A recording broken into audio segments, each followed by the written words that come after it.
Hello अस्सलाम वालेकुम students आज की क्लास में हम चैप्टर नंबर 11 इसकी नेक्स्ट एक्सरसाइज करेंगे। लास्ट वीडियो के अंदर हमने किया था एक्सरसाइज नंबर 11B। ठीक है, 11B के क्वेश्चन नंबर 5 कर लिया था आई थिंक।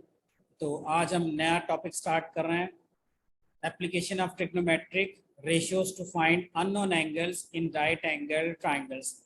तो ये भी बिल्कुल इजी है, सिंपल है, वही कंटिन्यूटी है जो पहले हमने पढ़ा है ट्रिग्नोमेट्री, उसी की कंटिन्यूटी है। अगर आपको ये नहीं, इस टॉपिक को समझने के लिए पिछली एक दो वीडियोस आपको देखनी पड़ेंगी ताकि आपको ये टॉपिक सही से समझ में आ सके। ठीक है ना।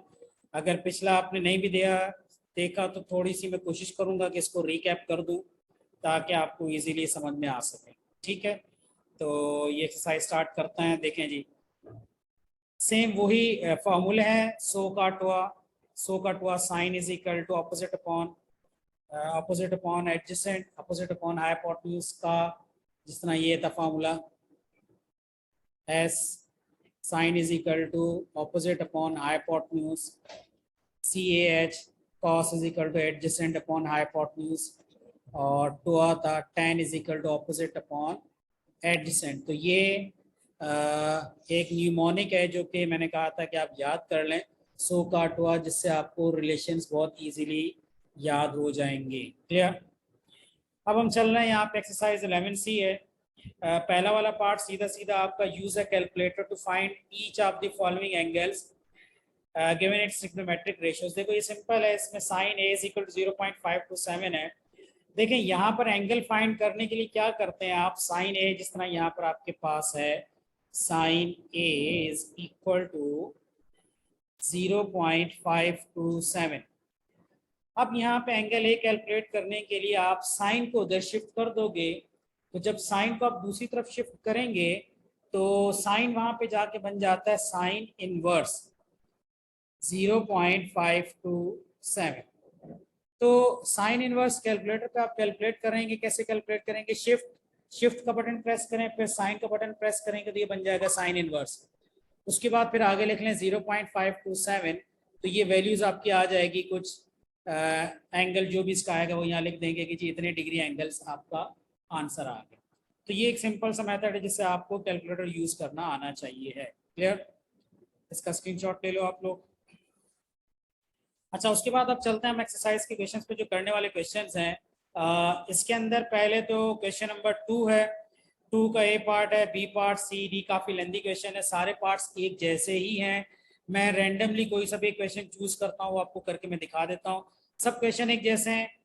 इसमें क्या है कि दो साइड्स गिवन है, उन दो साइड से आपने एंगल कैलकुलेट करना। सारे पार्ट्स में यही चीज है। कैसे करेंगे, एक पार्ट में करवा देता हूँ। लेट सपोज के जी एफ पार्ट करते हैं। इससे पिछली एक्सरसाइज के अंदर एक एंगल होता था और एक साइड गिवन होती थी। यहाँ पे दो साइड्स गिवन है और एंगल कुछ भी गिवन नहीं है, तो कोई मुश्किल नहीं है इसमें।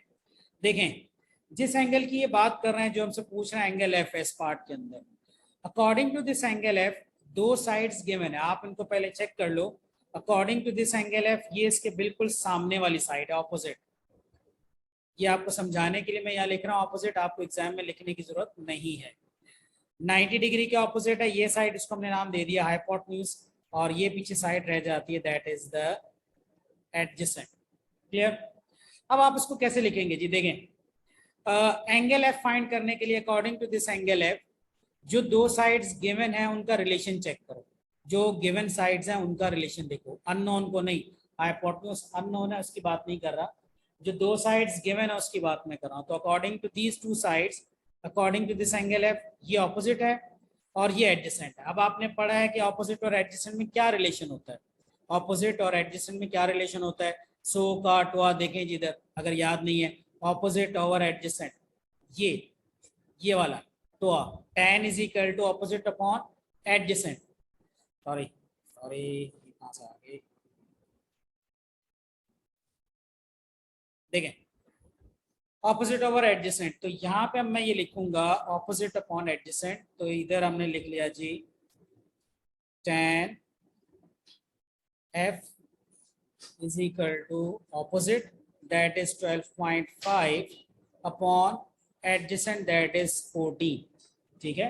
12.5 डिवाइडेड बाय 14 कर लें आप, tan f is equal to 12.5 divided by 14 करें, देखिए क्या आंसर आता है। गिव मी अ मिनट, मैं कैलकुलेटर इसको चेक करता हूँ।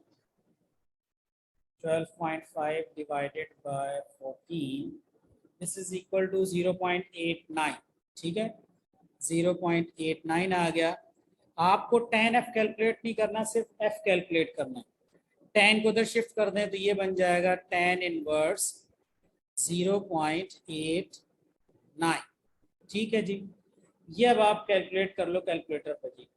शिफ्ट और tan इनवर्स कैसे कैलकुलेट करना है ये बाकी मैंने अभी ऊपर बताया आपको कि आपने इसको किस तरह से कैलकुलेट करना है, तो वो आप कैलकुलेट कर लोगे। बाकी का काम कि आपने इसको साइन इनवर्स कैसे फाइंड करना है, तो आई होप कि समझ में आ गया होगा आपको। साइन इनवर्स 0.89, चलिए भी मैं कर ही देता हूँ। ये आ रहा है तकरीबन 62.8 डिग्री, 62.8 डिग्रीज 87 है, 62.87 डिग्री, ठीक है। तो जैसे ही एक पार्ट हुआ इसी तरह बाकी के पार्ट भी हो गए, ठीक है। इन्वर्स करने का मेथड मैंने आपको बताया।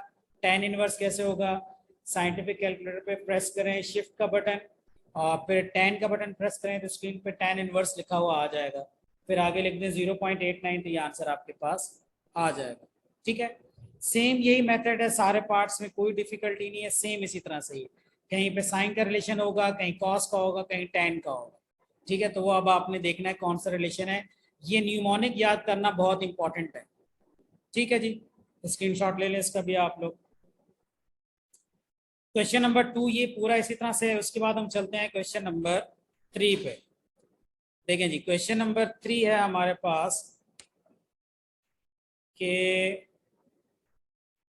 इंटरमीडिएट लेवल का क्वेश्चन है। ये वाले क्वेश्चन थोड़े से डिफिकल्ट है, चैलेंजिंग है, ये करने होंगे एग्जाम में, इस तरह के क्वेश्चन आते हैं और यही सबसे इंपॉर्टेंट है। देखो क्वेश्चन नंबर 3 में है the figure shows a quadrilateral ABCD where angle ABC is equal to angle BCD, सही है, 90 डिग्री है, वो भी 90 डिग्री।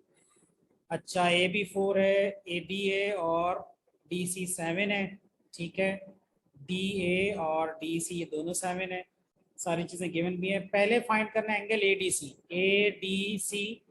ये वाला एंगल आपने कैलकुलेट करना है, clear.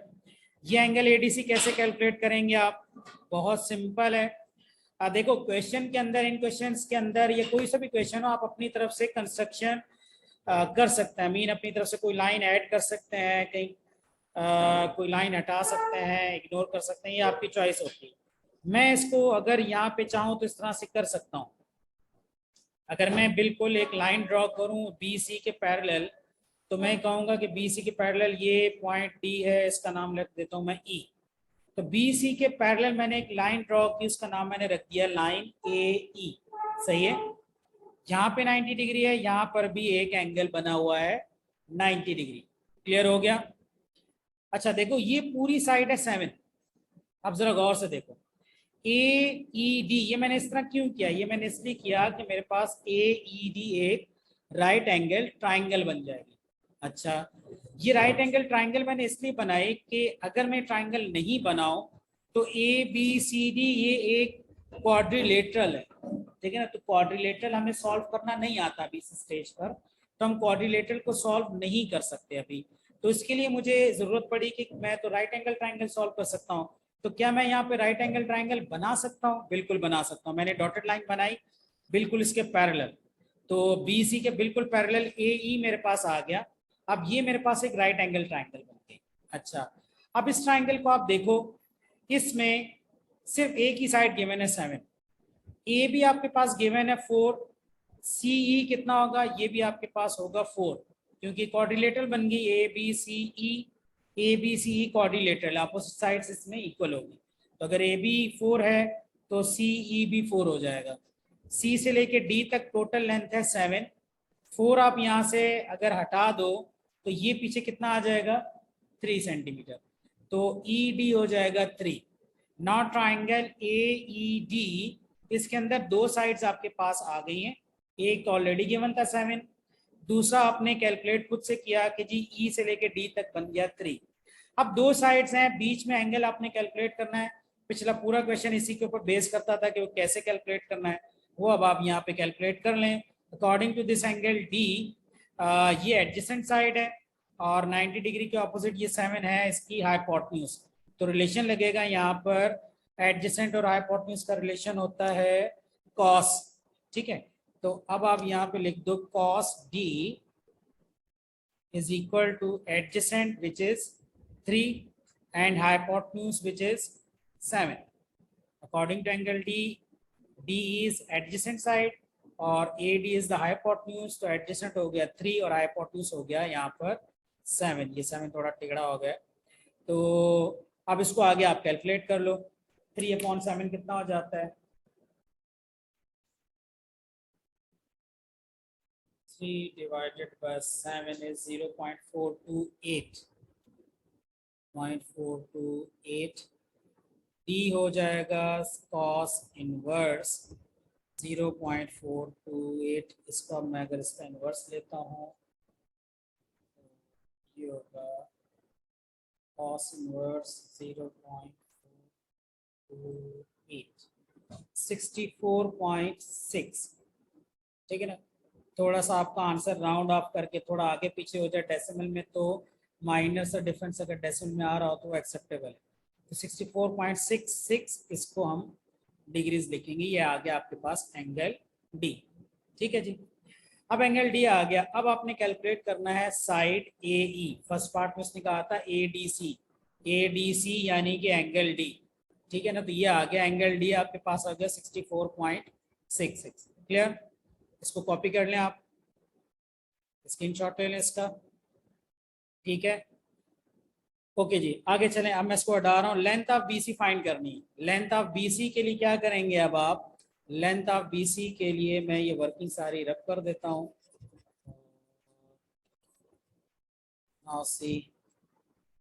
Ji length of BC, अब लेंथ ऑफ बीसी और एई, बीसी और एई आपस में इक्वल है। BC is equal to AE, बिल्कुल इक्वल है क्योंकि क्वाड्रिलेटरल है, रेक्टेंगल है ये नीचे। ABC हमने इस तरह करके लाइन ड्रॉ की कि बिल्कुल एग्जैक्टली इसके इक्वल, ये लाइन बिल्कुल इसके पैरेलल लाइन ड्रॉ की, तो ये रेक्टेंगल बन गई। तो BC और AE हो गया हमारे पास इक्वल। अब मैं डायरेक्ट BC कैलकुलेट नहीं कर सकता, लेकिन डायरेक्ट AE कैलकुलेट कर सकता हूँ। अब ये दोबारा इसी राइट एंगल ट्राइंगल में देखें, अब आपके पास दो मेथड है। एक तो आप इसको पाइथागोरस थ्योरम से कर सकते हो। पाइथागोरस थ्योरम क्या है कि 90 डिग्री के ऑपोजिट हाइपोटेन्यूज है, वो आपके पास गिवन है, एक साइड 3 वो भी गिवन है, तो ए ही आपने कैलकुलेट करना है, वो अब आप कैलकुलेट कर लोगे। एक तो ये मेथड है, हाइपोटेन्यूज का square is equal to base का स्क्वायर प्लस परपेंडिकुलर का स्क्वायर। तो हाइपोटेन्यूज की जगह लगा दो 7, बेस की जगह लगा दो AE का होल स्क्वायर और परपेंडिकुलर की जगह लगा दो 3 का स्क्वायर।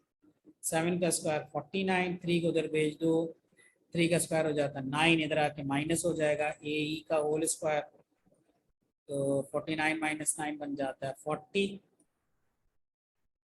अंडर रूट करें इसका, अप्लाई करें दोनों तरफ, तो AE आ जाएगा हमारे पास अंडर रूट 40। अब कैलकुलेटर पे देख लीजिएगा, जो भी इसका आंसर आया वो लिख लीजिएगा कि जी अंडर रूट 40 कितना होता है। ठीक है, तो एक मेथड तो मैंने आपको बता दिया इस तरह, अंडर रूट 40। ठीक है, अच्छा उसके बाद आगे देखो, AE के बाद आगे चेक करें तो नेक्स्ट है मीन पाइथागोरस थ्योरम से अगर आप नहीं भी इसको करना चाह रहे तो आप क्वाड्रिलेटरल से कर लो, ट्रिग्नोमेट्रिक रिलेशन से कर लो। भी तो आपके पास डी आपने कैलकुलेट किया हुआ है ना पिछले क्वेश्चन में, आप साइन का रिलेशन लगा दें, नहीं हाँ साइन का रिलेशन लगा दें, उससे भी कैलकुलेट हो सकता है। ऑपोजिट अपॉन हाइपोटेन्यूज या ऑपोजिट अपॉन tan का भी रिलेशन लगाया जा सकता है, उससे भी ये आ जाएगा। तो आपकी चॉइस है। मेरे ख्याल में ज़्यादा बेहतर है कि जब आपके पास इस तरह से दो साइड्स आ जाएं राइट एंगल ट्रायंगल में, तो तीसरी साइड आप ऑल्दो ट्रिग्नोमेट्रिक रिलेशन से कर सकते हैं, बट ज़्यादा बेहतर है, इजी ये है कि आप हाइपोटेन्यूज से पाइथागोरस थ्योरम से कर लें। बाकी आपकी मर्जी, आप उससे भी कर सकते हैं।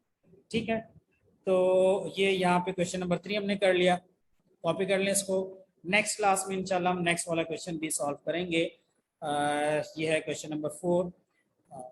ठीक है जी, until that time, Allah Hafiz.